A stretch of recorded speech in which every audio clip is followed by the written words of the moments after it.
मित्रांनो, कापसामध्ये निंदन आणि ते पण फुकट, तुमचा विश्वास बसत नाही ना? मी तुम्हाला सांगतो कसं हे फुकट तर सोडा, हे तुम्हाला फायद्यात कसं नाही तर मी तुम्हाला सांगतो. आता पहा मित्रांनो, या ठिकाणी आपण डवरे घेतलेले आहेत, डवरे मारलेले आहेत. डवरे मारल्यानंतर त्याला काय कोळपणी म्हणतात.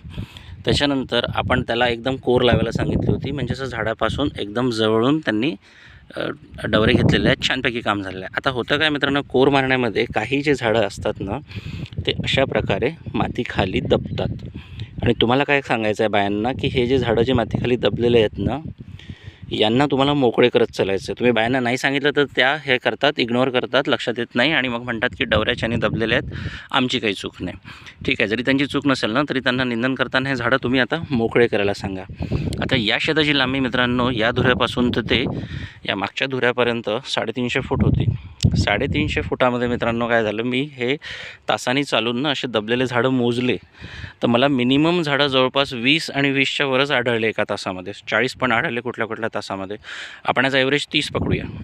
आणि आता हाफ डेपर्यंत 3 तास या एकेका बाईनी घेतलेले आहे, म्हणजे फुल डेपर्यंत यांचे 6 तास होणार. म्हणजे औसतन जर का 20 जरी झाडं या बाईनी मोकळे केले आपले एका बाईनी, तर आपले जवळपास 100च्या वर 120 ते 150, कधी 200 झाडंसुद्धा एक बाई आपले मोकळे करणार. आता एका झाडापासून आपण उत्पादन किती घेतो मित्रांनो? एका झाडापासून आपण उत्पादन घेतो 35 बोंडाचं ते 40 बोंडाचं कोरडवाहूमध्ये, आणि ओलीत असेल तर आपलं ते 60 70 बोंडापर्यंत पण जातं. आपण कोरडवाहूचा हिशोब करूया. ओलीत असेल तर आपल्या बोंडाचं जे वजन आहे ते 6 ग्रॅमच्याही वर जातं, 6 ग्रॅमपर्यंत भरतं. आपण कोरडवाहूमध्ये त्याचं वजन 4 ग्रॅम पकडूया.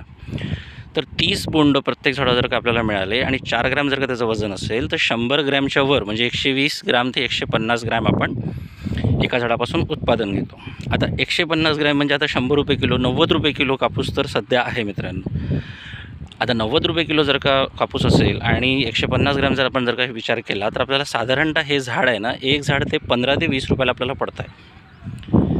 15 रुपयाला जे आपल्याला झाड पडतं आहे, एक बाई 100 ते 120 झाड आपले मोकळे करत आहे जे डवऱ्याने दबलेले आहेत.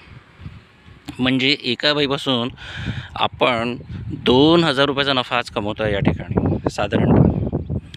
याच्या विरोधात जर का आपण ग्लायसेल मारलं असतं तर हे झाडं तर आपले गेलेच असते, आणि जे झाडं आपले चांगले टवटवीत आहे त्यांचेसुद्धा पानं खालून भाजल्या गेले असते. तर जमलं की नाही मित्रांनो? निंदन कसं फुकट काढायचं ही ट्रिक तुमच्या लक्षात आली असेल तर नक्कीच लाईक, शेअर आणि सबस्क्राईब करा. अशा अजून टिप्ससाठी तुमच्याकडे काही टिप्स असतील ना, तर आपल्या ऑडियन्स करताना कॉमेंट सेक्शनमध्ये टाका, आणि आपण नक्कीच पॉसिबल असेल त्याच्यावर व्हिडिओ बनवू. धन्यवाद.